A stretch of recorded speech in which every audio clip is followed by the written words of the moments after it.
Dana owns 4 water bottles for 4 hydration goals she never finished, and a drawer that could stock its own thrift store. She has failed at getting healthy more times than most people ever attempted. Keto lasted 19 days. The 5 a.m. running plan lasted 11. Then came a juice reset, a meal delivery service, a fasting app, a home gym she assembled herself with an Allen key, 2 leftover bolts she decided not to worry about. Each one arrived with the same ceremony. New label on the fridge, new grocery list taped to the cabinet, new app downloaded, new password saved, new before photo taken in the bathroom mirror, chin tilted at the same angle every time. 3 journals along the way too, each one abandoned somewhere around week 2. 6 years, 11 distinct attempts by her own count. Not one of them reached the finish line she set for it. Here's the part that doesn't add up. Dana is not undisciplined. She spent 4 years in her 20s clawing her way through a professional accounting certification most people abandon after the first exam. Studying at her kitchen table until 1 a.m., 5 nights a week. She failed the second of the 4 exams by 6 points. Went back to the same kitchen table the next morning and rebuilt her entire study schedule from scratch, rather than push the retake back a cycle the way almost everyone in her cohort did. Only 6 people out of the 40 who started with her finished all 4 exams on schedule. She was one of them.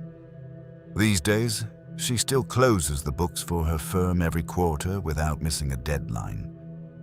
Busy season, layoffs, twice. A boss who still gets her name wrong. None of it has ever made her late.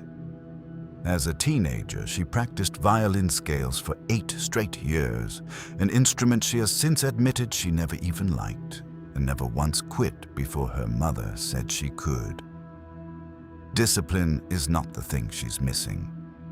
Somewhere between the accounting exams and the keto diet, something changes. And whatever it isn't willpower. So the easy explanation collapses fast. The next one people reach for is that she's simply choosing badly. Bad programs, bad advice, plans that were never going to work in the first place. That one collapses even faster because Dana is, if anything, an obsessive researcher. Before the fasting app, she read 2 books and 11 articles and watched a doctor's 40-minute lecture on insulin response. Before the meal delivery service, she compared 5 companies on a spreadsheet with a column for sustainability, long-term. She hired an actual nutritionist once, sat across from her at a folding table, a manila folder of her own blood work between them. Answered 40 minutes of questions about her schedule, her cravings, her actual mornings instead of her ideal ones. The plan that came out of it was, in the nutritionist's own words, boringly realistic. No juice, no 6-jar mornings, just a short list of swaps built around a job that kept Dana at a desk 9 hours a day. Dana paid $300 for it and put it in the same binder where she'd kept her exam notes. Dana followed it for 6 weeks. On the 43rd day, she was 3 pounds from her first real checkpoint. On the 44th day, she signed up for something else entirely. A rowing-based program a co-worker named Priya had mentioned once. Not even to Dana directly. Just describing her own weekend to someone else in the break room between meetings.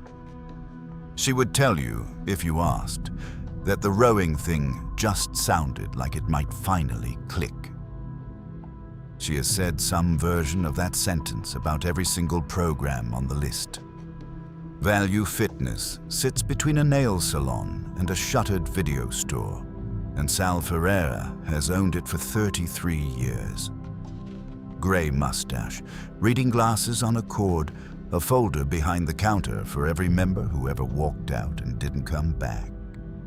He knows the calendar better than most people know their own birthdays, because the calendar tells him everything about how the year is going to go. New sign-ups more than double in the first 2 weeks of January. The parking lot fills up in a way it doesn't fill up again until the following December.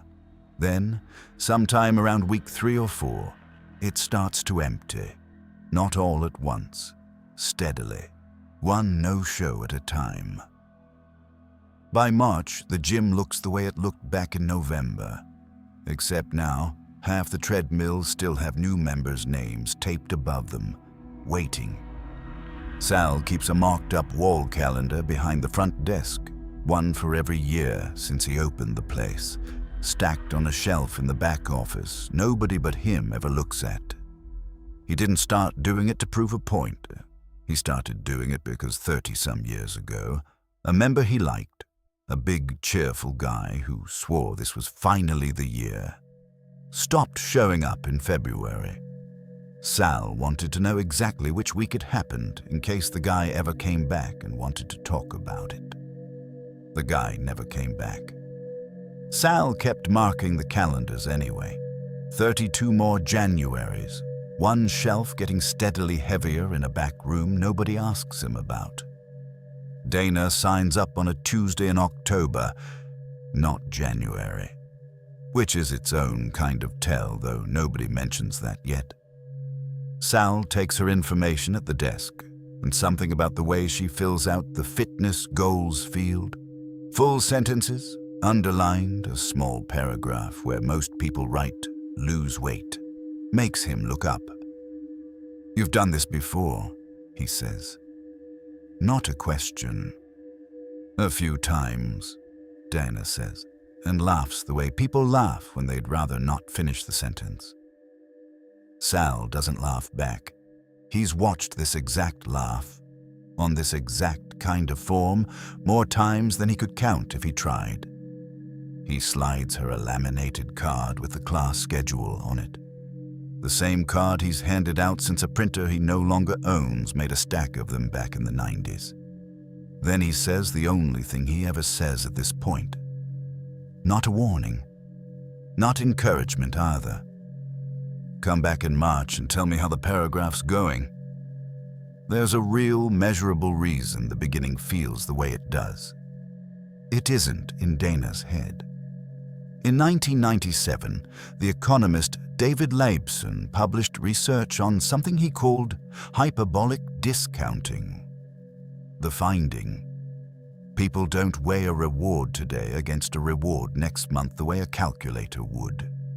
A reward that's close in time gets valued out of all proportion to one that's far away, even when the person doing the valuing knows, on paper, that the math doesn't support it. It's why a dessert in front of you can outmuscle a goal you genuinely care about. The dessert is now, the goal is later, and later barely registers next to now. Leibson's own paper opens with this exact trap, the one behind failed diets and abandoned exercise routines. A large, distant reward swapped for a small, immediate one, made over and over, by people who are not stupid and not weak. Day one is the most immediate reward a new program has to offer. There's no calorie math yet, no plateau, no 6 a.m. alarm that's already lost its novelty. There's only the clean label on the fridge and the feeling of having already changed before anything has actually been asked of the body. That feeling is real. It's also, on a strict biological schedule, temporary. And the day it fades is the day the actual program is supposed to begin. Ask Dana, partway into any plan, to picture herself at day 60, leaner, calmer, done. And she can do it without much effort, in specific, satisfying detail. Ask her to picture day 2, the version with the labeled jars still lined up on the counter, and she doesn't have to imagine anything. She's already there. It already feels like something. The 8-day juice reset was the one Dana still thinks about most, because it was the one where she got closest to admitting something out loud, and then didn't. Day 1, she posted a photo of 6 mason jars lined up on the counter, color-coded. She felt something close to triumphant. Not about her health, which hadn't changed in 18 hours, but about the jars themselves. The fact that they existed. The fact that she'd become, for one morning, a person who has 6 labeled jars in her fridge. Day 4, a co-worker brought bagels into the office, and Dana ate a rice cake at her desk and told herself this was character. Day 6, dinner with 2 friends who'd watched every version of this before. Keto, the running plan, the fasting app. Dana ordered the soup and ate around the noodles in it, methodically, while the table's bread basket sat directly in her sight line the entire meal. One of them, not unkindly, asked how long this one was supposed to last. Dana said, "We'll see," in the same tone she'd used for the other 10. She changed the subject and noticed something. This is the part she still thinks about. A small flare of relief when the conversation moved on. The specific relief of not having to defend a number out loud in front of people who already had a running tally. Day 8, the reset technically ended. Day 9, instead of moving into the reintroduction phase the plan called for, Dana was back at her kitchen table. The same table from the accounting years, same chipped corner. She was reading reviews of a 12-week strength program, different color scheme, different app icon, a fresh tab already open for a grocery list she hadn't written yet. It's tempting to stop the story there and call it motivation running out on schedule, the way batteries run down. That part is true. Day 1 really does deliver a bigger hit than day 60, exactly the way the research on immediate versus distant rewards predicts. But a fading battery would explain the switch. It wouldn't explain the timing. Look again at the $300 plan built from her own blood work. 6 weeks of near-perfect adherence, 3 pounds from a checkpoint she'd chosen herself, and she left anyway. Not because it stopped working, but one day before the data would have told her, definitively, whether it was working. Look again at the spreadsheet with 5 companies compared on a column called Sustainability Long-Term, built for a plan she would abandon in 6 weeks. Look again at the 40-minute lecture on insulin response, watched start to finish, before a program that lasted 19 days. None of that research was wasted exactly. It just wasn't in service of the goal it claimed to be in service of. A binder of exam-level preparation built for a program that never made it past week 3 isn't a mistake.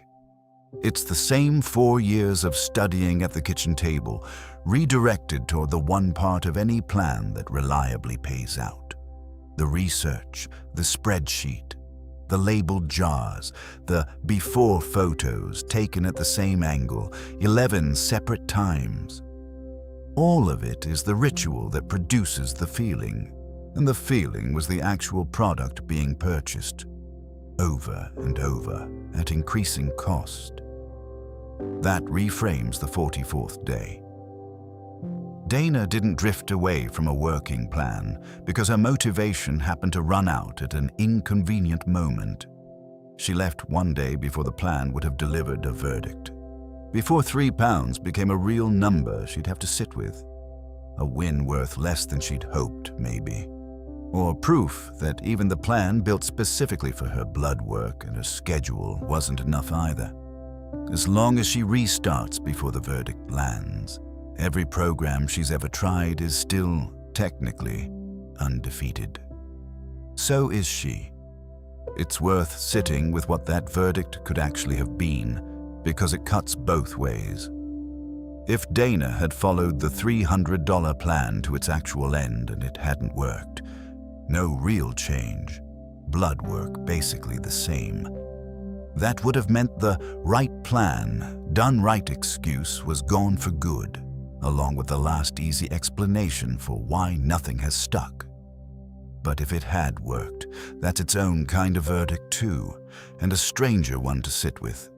Proof that she could have done this all along, any of the 11 times if she'd just stayed past week 6. Either result closes a door Dana has been very carefully keeping open for 6 years. Restarting isn't only cheaper than failing, it's cheaper than succeeding. Add it up and it's not a small number. 11 programs, 6 years. Something close to 400 combined days of day one energy. By Dana's own count, maybe 200 of those were spent on research and setup before a single workout or meal plan actually started. That's roughly 7 months of her adult life spent exclusively on beginnings. Here is the actual price, though. And it isn't the 12 extra pounds, the $300, or the shelf of half-used protein powder gathering dust in the pantry.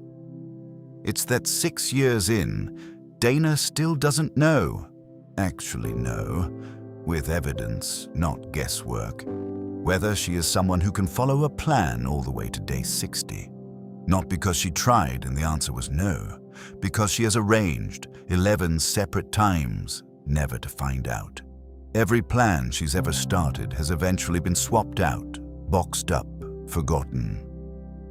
That one question hasn't. It's exactly where it was when she was 30, still unopened, still waiting on a day 60 that keeps not arriving. Dana signed the new paperwork last week. A strength circuit this time, nothing like the rowing program or anything before it. Asked why this one, she said it just sounded like it might finally click.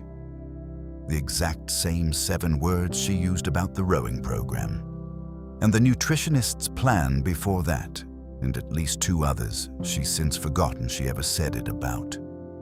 She didn't notice she'd said it again. Sal watched her fill out the goals field the way she always does. A full paragraph, underlined. And this time, he didn't ask her anything. He just went into the back office, pulled this year's calendar off the shelf, and made a small mark next to the date, the same way he's done 32 Januaries running.